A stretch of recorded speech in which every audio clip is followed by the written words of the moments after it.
નમસ્કાર મિત્રો, સ્વાગત છે તમારું મારી YouTube channel natural life with Tina પર. મિત્રો, તમને દેખાઈ રહ્યા છે ને, હા, ભુજનું રેલવે સ્ટેશન. અને ભુજ રેલવે સ્ટેશને અહીં વાડાસર ગામના સરપંચ પ્રીતિબેન અને એમની દીકરી, એમના પતિ અને આજુબાજુ પડોશીઓના બાલગોપાલ સાથે આવ્યા છે પ્રીતિબેનને ચડાવવા માટે. રસ્તામાં મને તેડતા આવ્યા છે કે દીના માસીને તેડતા આવશું. એમના ઘર પછી વચ્ચે મારું ઘર આવે એટલે એમની ગાડીથી આવતા હતા એટલે મને તેડતા આવ્યા. અને આપણે જઈ રહ્યા છીએ મુંબઈ બાજુ. મુંબઈમાં ક્યાં હશો એ તમને પછી બતાવશું. બીજા સરપંચો આવવાના બાકી છે, તો અહીં ટ્રેન ઉપડે ત્યાં આવજો કહી દઈએ તમને. ટ્રેન રવાની થઈ ગઈ છે મુંબઈના પંથે. બાંદ્રા ટર્મિનલની એસી ટ્રેન 4 વાગ્યાનો સમય છે, બપોર પછીનો, અને આ ટ્રેન ઉપડી ગઈ છે. તો કચ્છની સીમની ઝલક થોડી થોડી જોતા આવીએ.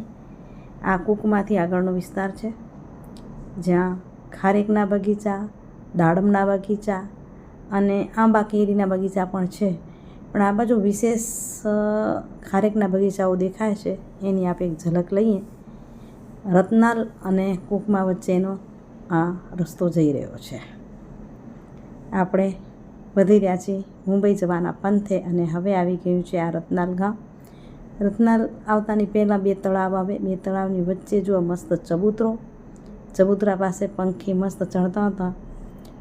અને અહીં વિડીયો લીધો. કુકમા ગામના સરપંચ રસીલાબેન કે વિડીયો લ્યો દીનાબેન, અહીં મસ્ત પંખી દેખાશે, મસ્ત તળાવ દેખાશે. તો અહીં વધી રહ્યા છીએ અને હમણાં જ આપણે હવે વિડીયો લીશું નહીં, પણ અહીં હવે આવી ગયા છીએ આપણે બાંદ્રા, મુંબઈ. બાંદ્રાના રેલવે સ્ટેશને આપણે ઉતરી ગયા છીએ. હવે આપણે સવારમાં પહોંચશું ત્યારે વિડીયો બીજો કરશું. તો મિત્રો, હું આવી ગઈ છું મુંબઈ. ખારઘર વિસ્તાર છે એમ કે છે, મને બાકી ખબર નથી. તો તમને કહેશું ક્યાં છીએ. હું તૈયાર થઈ ગઈ છું. સખીઓ બેનપણીઓ પણ તૈયાર થઈ ગઈ છે, એટલે નીચે ઉતરીએ. રૂમની લાઇટ બંધ કરીએ. અહીં ગેસ્ટ હાઉસ છે કે હોટલ છે? હાલો ચાલો હાલીએ. જો બેનપણી બોલાવે છે, બતાવું તમને અમારા શર્મિલાબેન. આ છે લોહારિયા ગામના સરપંચ શર્મિલાબેન. એના ગામમાં ઘણી વખત ગયા છીએ અને એની વાડી વિસ્તાર એક વખત બતાવ્યો હતો. એ શર્મિલાબેન, હાલો નીચે નાસ્તો કરી આવીએ. અહીં ફોટોશૂટ થઈ રહ્યું હતું. આ છે કનકપુરના સરપંચ ચંદ્રિકાબેન, દેવપુરના સરપંચ કસ્તુરબેન અને નાણપુરના સરપંચ ધનુબેન અને વાડાસરના પ્રીતિબેન. અને હવે આપણે આ બેન છે ને મરાઠી બોલતા મને શીખવાડી રહ્યા છે. મરાઠી હું લખી રહી છું. વિડીયો પૂરો જોજો. આગળ મેં મારી ઓળખાણ મરાઠીમાં આપી છે, એ પણ તમને બતાવી રહી છું આગળથી. મરાઠી કેવું બોલાય છે જોઈને પછી મને કહેજો. હો, નવીન નવીન આહવાન, નવીન નવીન આહવાન, પેલાયલા આહવાન, પેલાયલા, પેલા आवडते. मी माझी सरपंच आहे. मी कच्छ भुज गावावरून आलेली आहे. RSCD मधून मला नवीन कामाची पद्धती शिकायची आहे. पंचायतमध्ये नवीन काय आहे जे आमच्या पंचायतमध्ये नाही, आणि पंचायतचे आव्हान काय आहे. मला जास्तीत जास्त महिला कसा जोडायचे येतील हे शिकायचे आहे. मला वाचन करायला खूप आवडते. मला नवीन नवीन आव्हान घ्यायला आवडते. मला गाणी गायला आवडतात. તો મિત્રો, અહીં વર્કશોપ હતો તે પૂરો થયો અત્યારે, અને હવે જઈએ છીએ થોડીક વાર બજાર જોવા માટે. તો ચાલો બજારમાં શું શું છે તમને થોડીક ઝલક બતાવશું. જઈ આવી, જોઈ આવી. પછી મારા ભત્રીજાના ઘરે પણ જવું છે, તો આગળ ભત્રીજાના ઘરે જઈશ. કદાચ બજારમાંથી સીધી નીકળી જઈશ. એને લોકેશનને મૂકી દીધું છે, તો તમે જોઈ શકશો. ત્યાં પણ શક્યતા હશે તો ત્યાંનો વિડીયો પણ આપણે કરશું અને તમને પણ બતાવશું, બરાબર ને. તો મિત્રો, આપણે નીકળ્યા છીએ ખારઘરની બજાર કરવા માટે. ખરીદી તો જે કરશું એ પણ અહીં જુઓ, નેશનલ હેન્ડલૂમ કરીને છે, તેની અંદર આપણે જઈ રહ્યા છીએ. બહારથી ને જોયું તો ઘણું મેં તો કાંઈ નથી લીધું, પણ આગળ જોઈએ ખરીદી જેવું શું છે. કપડાં બહુ હતા, બધી કલકત્તી વસ્તુ હતી, સરસ હતી, પણ ભાવ પણ સારા હતા. આપને કંઈ વિશેષ હમણાં ખરીદી કરવાની ઈચ્છા નહોતી, એટલા માટે કે હમણાં જ અમદાવાદથી કુર્તીને બધું લીધું છે, પછી લઈ લઈને ભેગું ખાલી કરવું નથી, પણ જોઈ લઈએ અને તમને પણ ઝલક બતાવતા અહીંયા. જો આ સોયાનું ભરત મારી સાથે કુકમાના સરપંચ રસીલાબેન કહેતા હતા બહુ ભર્યું છે, આવું કામ કર્યું છે, તો અમે બે જણી જોયું અને વિડીયો પણ કર્યો. જો આવા સરસ મજાના વસ્ત્રો હતા અને આ કુર્તી ગમી હતી. આનો કલર બ્લેક કલરની ખૂબ ગમી હતી, પણ પછી ભાવમાં ન ભળ્યા એટલે ન લીધું, નહીં તો વળી એક લઈ પણ લે.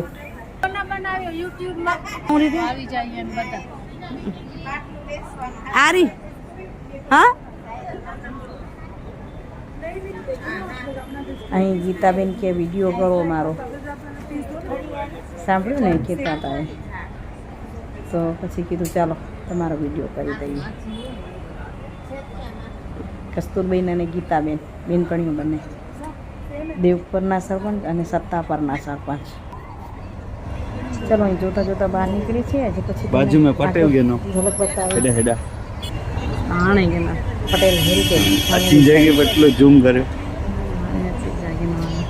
હા આણે વો અને આ ચીજા ઓડા પાંકે બોલો ને યોગેશભાઈ કહેતા હતા લઈ લો વિડીયો સરસ લાગે. લે આ ચીજા લખ્યા આયા. તો તમને મુંબઈ ખારગરની આછેરી ઝલક બતાવી ये हमारा कच्छ का ही है 100%.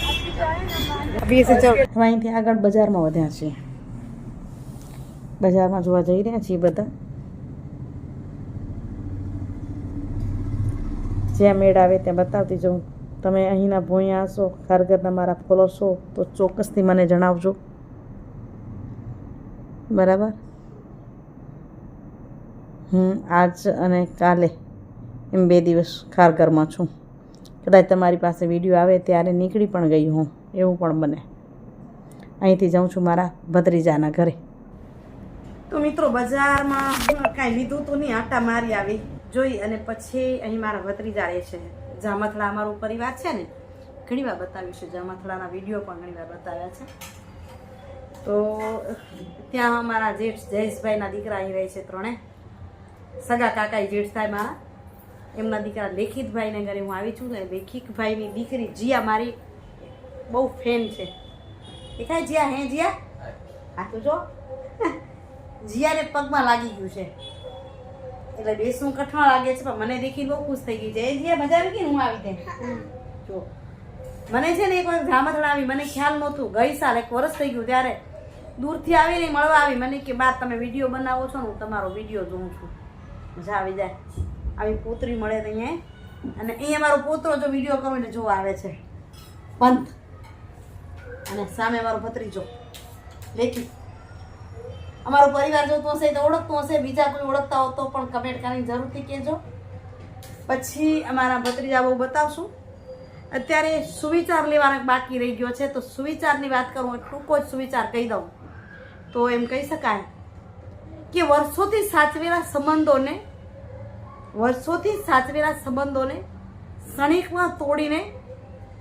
ક્ષણિકમાં તોડીને પૂરા કરી નાખતું એવું વાવાઝોડું એટલે અહંકાર અને ગુસ્સો.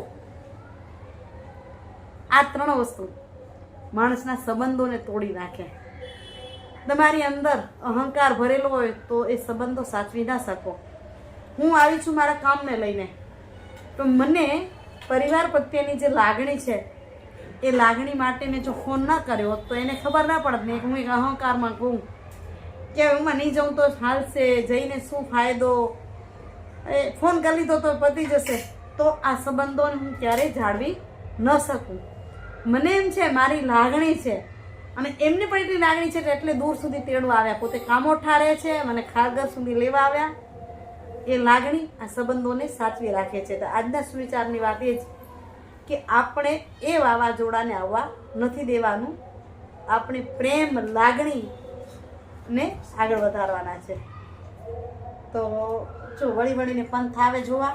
જમતા અહીંયા જમવાનું ચાલુ છે એનું વળી આવે. હાલો બહાર તમે જ્યાં બા વિડીયો કરે તે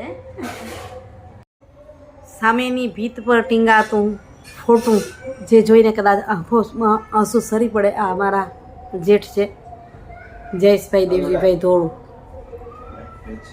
મને રાજનીતિમાં ખૂબ મદદ કરતા ભાઈશ્રી, કારણ કે એ પણ રાજનીતિમાં અને રાજકારણને માનતા અને એમના અંતિમ શ્વાસ પણ રાજનીતિના કાર્ય માટે ગયા હતા. એ તમને વાત કરી દઉં.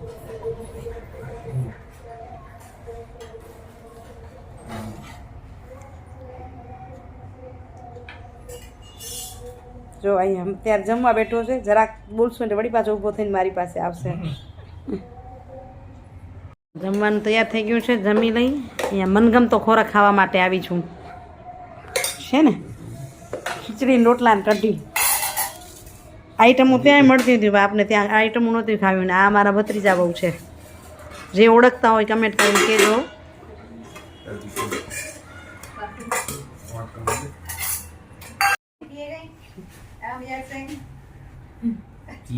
જીયા ને જીયાના મોટા પપ્પાનો દીકરો, શું નામ હે ભાઈનું? દીપુ. એમ નામે નથી આવડે. પછી એ એનો ભાઈ ને અમારા ભત્રીજો ને અમારા ભત્રીજા બહુ ને આ બીજા.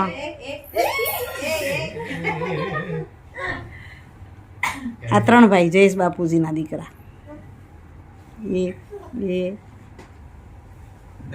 3 એના પુત્ર હતું.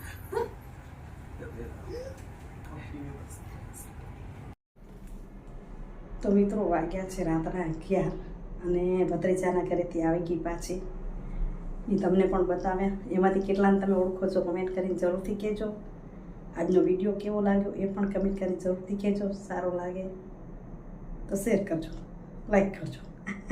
ચાલો મિત્રો, બાય બાય. ધીમે ધીમે બોલું છું કારણ કે અહીં સાથી સરપંચ શ્રી સૂઈ ગયા છે, એને ડિસ્ટર્બ ના થાય એટલે ધીમે ધીમે વાત કરી વિડીયોનું એન્ડિંગ કરી. આવજો મિત્રો, બાય બાય.